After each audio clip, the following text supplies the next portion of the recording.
আলাইকুম সবাইকে।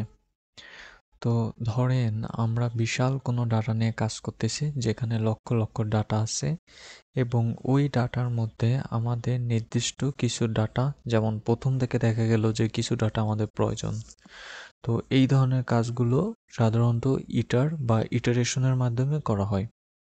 তো আমরা যে ফর লুপ ব্যবহার করি এই ফর লুপও এক ধরনের ইটারেশন। যেমন ধরেন আমরা যদি একটা নাম্বার নেই লাইক 10, 20, 30, 40 আমরা মনে মনে ধরে নিলাম এটা বিশাল বড় নাম্বার।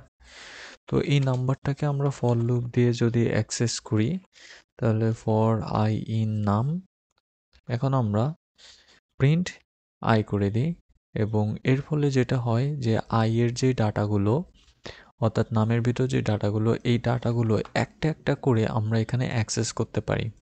সো আমরা যদি এখানে বলি আই ডট 20, সো প্রত্যেকটা ডাটার সাথে 20 যোগ হয়ে যাবে এবং আমরা যদি বলি আই ভাগ 20, তো প্রত্যেকটি ডাটার সাথে 20 ভাগ হয়ে যাবে। তো এই যে এই নামের সাথে আমরা যেই পারফরমেন্স করা এই পারফরমেন্সটাকে আমরা চাইলে ইটারের মাধ্যমেও করতে পারি বা ইটারেশনের মাধ্যমেও করতে পারি। যেমনটা আমি যদি আপনাদেরকে দেখাই যে প্রিন্ট dir and num এবং আমি যদি এটাকে রান করি তাহলে আপনারা এখানে বেশ কিছু জিনিস দেখতে পাবেন যা আমরা এই নামের মধ্যে অ্যাক্সেস নিতে পারি। যেমনটা ক্লাসের ক্ষেত্রে আপনারা দেখছেন যে আমরা ক্লাসের ক্ষেত্রে অ্যাড করতে পারি, ইকো দিয়ে দুটি ইকুয়াল কিনা সেটা দেখতে পারি। ঠিক তেমনি এখানে দেখেন ইটারের মাধ্যমে আমরা প্রত্যেকটা ডাটা ইটারেবল করতে পারি। হ্যাঁ, অর্থাৎ প্রত্যেকটা ডাটা আলাদা আলাদাভাবে নিতে পারি। তেমন লেন নামে একটা ফাংশন আছে। আবার আমরা যে ফাংশনগুলো সবসময় ইউজ করি অর্থাৎ append, clear, copy, count, reverse, sort এই জিনিসগুলো চাইলে আমরা ব্যবহার করতে পারি। তো আমরা যদি এই ডাটাটাকে ইটারেবল করি তাহলে আমরা কিভাবে এই ডাটাটাকে ইটারেবল করতে পারবো? সাপোজ আমরা এগুলোকে কমেন্ট করে দিই। তো ধরেন আমরা বললাম a is equal to it ইয়ার ইটার নাম। সো আমরা নামটাকে ইটার করলাম। তো এখন এই নামটাকে আমরা বিভিন্নভাবে অ্যাক্সেস নিতে পারি। যেমন সাপোজ বি সাপোজ আমরা বললাম যে প্রিন্ট নেক্সট, এই নেক্সটের মাধ্যমে আমরা ইটারের ডাটাগুলোকে অ্যাক্সেস করতে পারি। যেমন আমরা যদি এখন এখানে এটাকে প্রিন্ট করি দেখেন আমরা 10 পেয়ে গেছি। অ্যাগেন আমরা যদি আবার একে প্রিন্ট করি তাহলে আমরা সেকেন্ড ভ্যালু 20 পেয়ে যাব। আবার আমরা যদি একে প্রিন্ট করি তাহলে আমরা থার্ড ভ্যালু 30 পেয়ে যাব। আবার যদি আমরা একে প্রিন্ট করি তাহলে ফোর্থ ভ্যালু 40 পেয়ে যাব। আবার যদি আমরা প্রিন্ট করি দেখেন আমাদের 40-র পর আর কোনো ভ্যালু নাই, কিন্তু আমরা আবার প্রিন্ট করতে যাচ্ছি সেই ক্ষেত্রে আমরা একটা ইরর পাবো। আমরা আরেকবার একটু সেভ করে নিই। দেখেন আমরা একটা স্টপ ইরিটেশন বা ইটারেশনের একটা ইরর পেয়েছি। এই ইররটা দ্বারা বোঝাচ্ছে আমাদের ফাইল মাত্র 4টাতেই সীমাবদ্ধ, 5 নম্বরে কিছুই নেই। অর্থাৎ 5 নম্বরে আমাদেরকে স্টপ ইটারেশন করতে বলা হয়েছে। তো এই জিনিসটা একটু মাথায় রাখেন, স্টপ ইটারেশন, কেননা এটা আমরা একটু পরে ব্যবহার করব। আমরা এই পুরো ডাটাটাকে হয় কমেন্ট করে দিই অথবা ক্লিয়ার করে নিই। সো আমরা যদি কমেন্ট করে দিই তাহলে জিনিসগুলো এভাবে দেখাবে। তো আমাদের এই পুরো ডাটাটাকে আমরা চাইলে ক্লাসে কনভার্ট করতে পারি, অর্থাৎ ইটারেশনটাকে আমরা চাইলে ক্লাসের ভিতর নিয়ে যেতে পারি। যেমনটা আপনারা জানেন ক্লাস ডিফাইন করার জন্য আমাদেরকে ক্লাস নিতে হবে, একটা নাম নিতে হবে এবং আমরা চাইলে এখানে ইনিট মেথডের ভিতর যে কোনো দুইটা ভ্যালু অর্থাৎ ম্যাক্স একটা ভ্যালু নিতে পারি লাইক ম্যাক্স। এখন এটাকে ইটার করার জন্য আমাদেরকে মানে দুইটা আন্ডারস্কোর ইটার মেথডটা ব্যবহার করতে হবে। অনেক সময় ইটার মেথডটা আমাদের যেই এডিটর থাকবে সেই এডিটরে সাজেশন নাও দিতে পারে। সো আপনাদেরকে নিজেদের মতো করে সব কিছু লিখতে হবে। তো আমি এখানে self.count 0 নিয়ে নিলাম।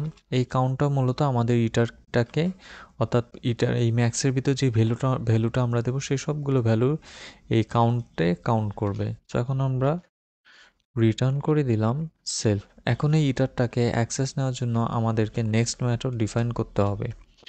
সো আমরা নেক্সট মেথড ডিফাইন করি এবং এখানেও সেলফ আসবে। আমরা এখানে বলতে পারি যে ইফ সেলফ ডট ম্যাক্স হবে ততটুকু যতটুকু হবে সেলফ ডট কাউন্ট, অর্থাৎ সেলফ ডট কাউন্টের ভ্যালু ততক্ষণ না পর্যন্ত ম্যাচ না করবে যতক্ষণ না পর্যন্ত ম্যাক্সের ভ্যালু আসছে। তো এখানে আমরা বলতে পারি আমরা জাস্ট সিম্পল একটা 1 2 3 4 নাম্বার প্রিন্ট করতে পারি। সেটার জন্য আমরা বলতে পারি যে self dot count plus is equal to on এবং আমরা বলতে পারি return is equal return self dot count. এরপর আমরা বলতে পারি এলস রেস একটা ইরর সে রেস করবে এবং সেটা হলো স্টপ ইটারেশন, এই ইররটা সে রেস করবে। সো আমি এটাকে এখানে নিয়ে নিলাম। সো এখন আমরা এই ভ্যালুটাকে যে কোনো একটা ভেরিয়েবলের ভিতর সেভ করি। সাপোজ আমরা এই নামে একটা ভেরিয়েবলের ভিতর সেভ করলাম এবং এখানে 10 নিলাম। হ্যাঁ, 10 নিলে এখানে যেটা হবে যে ম্যাক্সের ভ্যালু সে কাউন্ট চেক করবে এবং যতক্ষণ না পর্যন্ত 10 বা 10-এর থেকে বেশি হচ্ছে ততক্ষণ পর্যন্ত সে চালিয়ে যাবে। অর্থাৎ এখানে আমরা খুব সম্ভবত 11 পর্যন্ত আউটপুট পাবো। তো আমাদের আরেকটা ভেরিয়েবল নিয়ে নিতে হবে এটাকে ইটারের ভিতর পাস করার জন্য এবং ইটারের ভিতর আমরা এটাকে পাস করতে পারি। এখন আমরা বলতে পারি for I in B print if string I am iter এবং এখানে আমরা স্রেফ আইটাকে কল করতে পারি। সো আমরা কোডটাকে সেভ করে নিই এবং যদি রান করি তাহলে আমরা এখানে একটা ম্যাক্স ভ্যালুর ইরো দেখতে পাচ্ছি। অ্যাট্রিবিউট নাম অবজেক্ট ম্যাক্স। ওকে, সো আমাদের এখানে যে ভুলটা হয়েছে এখানে আমরা ম্যাক্স এভাবে লিখিনি। সো আমরা যদি আবার রান করি দেখেন আমরা 11 পর্যন্ত ইটার ভ্যালুটাকে পেয়ে গেছি বা 11 পর্যন্ত আমরা ইটারের যে ভ্যালুটা সেটা আমরা পেয়ে গেছি। তো এটাকে চাইলে আমরা অন্যভাবেও অ্যাক্সেস নিতে পারি এবং সেটা হচ্ছে আমরা চাইলে ইটারটাকে ডিফাইন করার পর এবার আমরা সরাসরি প্রিন্ট করতে পারি নেক্সট নামে বি ভ্যালুকে। আমি এখানে বোঝার সুবিধাতে 3 করে দিচ্ছি।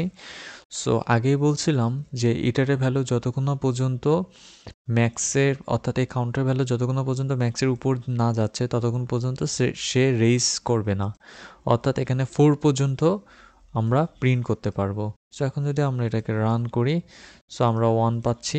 পুরো ডাটাটাকে যদি কপি করি এবং 1 2 3 4 2 3 4 এবং আমরা যদি রান করি সো আমরা 4টা ভ্যালু পেয়ে গেলাম।